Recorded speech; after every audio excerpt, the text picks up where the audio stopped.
be going through the topic of abnormal and ectopic pregnancies today. In the last few videos, we spoke about implantation, fertilization, and how exactly a blastocyst develops and matures eventually into a fetus. Now we're going to be talking about a couple of mishaps with pregnancy scenarios. So let me just share my screen. Give me a second. Okay. My screen should be shared right about now. Okay. So this essentially is an anatomically correct representation of what the uterus looks like in accordance with the mesentery of the uterus.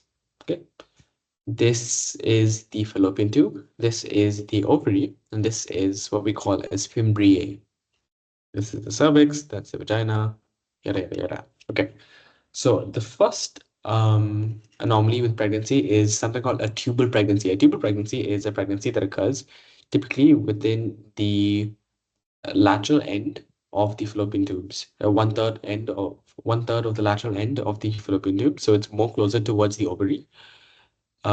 If fertilization occurs over here, the the blastula and the morula might implant itself into the fallopian tube, and developing over here can cause further complications in the future, right? So it's called a tubal pregnancy. Then you have an ovarian pregnancy, where the sperm actually travels all the way to the ovary, and as ovulation occurs, the sperm tends to fertilize the egg right as it's about to leave the ovary. And so that's called an ovarian pregnancy. And if it implants itself in the ovary like it does, it can cause further complications. Um, More common implantations are implantations at the internal os. Internal os is actually where the sperm gets ejaculated into.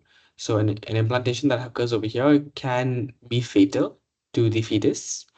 And cervical implantations, which edge more towards the outer lining of the cervix, are also much more complicated to deal with.